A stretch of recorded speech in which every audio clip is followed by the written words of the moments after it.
New ইয়র্কে জাতিসংঘ সদর দপ্তরে সংস্থাটির মহাসচিব আন্তোনিও গুতেরেসের সাথে গতকাল বৈঠক করেন অন্তর্বর্তী সরকারের প্রধান উপদেষ্টা অধ্যাপক মোহাম্মদ ইউনুস। রাজনৈতিক সংস্কার, আগামী ফেব্রুয়ারির জাতীয় নির্বাচন, সংরক্ষণবাদী শুল্ক নীতির কারণে বৈশ্বিক বাণিজ্য উদ্বেগ এবং রোহিঙ্গা সংকট সহ নানা বিষয়ে আলোচনা হয় বৈঠকে। পরে সংবাদ সম্মেলনে এসব কথা জানান প্রধান উপদেষ্টার প্রেস সচিব। বাংলাদেশের এই ডেমোক্রেটিক যে ট্রানজিশনে ফুললি তারা সাপোর্ট করছেন এবং সলিডারিটি ঘোষণা করেছেন।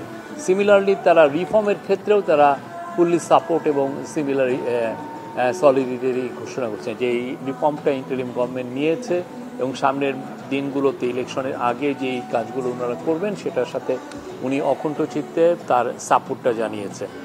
একই দিনে প্রধান উপদেষ্টা রবার্ট এফ কেনেডি মানবাধিকার সংস্থার সভাপতি কেরি কেনেডির নেতৃত্বে শীর্ষ মানবাধিকার প্রতিনিধি দলের সঙ্গে 1 ঘণ্টারও বেশি সময় ধরে বৈঠক করেন, যেখানে অধ্যাপক ইউনুস বাংলাদেশের জাতীয় নির্বাচনের বিষয়টি তুলে ধরেন।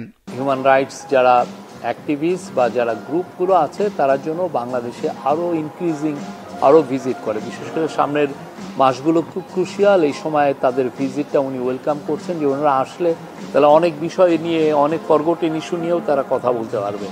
এদিকে স্বল্পোন্নত দেশ থেকে উত্তরণের প্রস্তুতি নিরপেক্ষভাবে মূল্যায়নের যে আনুষ্ঠানিক অনুরোধ বাংলাদেশ জানিয়েছিল তার সহায়তা দিতে সম্মতি দিয়েছে জাতিসংঘ। সংস্থার under secretary general rabab Fatima সোমবার নিউ ইয়র্কে প্রধান উপদেষ্টা অধ্যাপক মোহাম্মদ ইউনুসের সঙ্গে বৈঠকে এ ঘোষণা দেন বলে জানান প্রধান উপদেষ্টার প্রেস সচিব। এই অ্যাসেসমেন্টটা কন্ডাক্ট করবেন একটা ইন্টারন্যাশনাল এক্সপার্ট এবং একটা লোকাল কনসালটেন্ট, লোকাল এক্সপার্ট।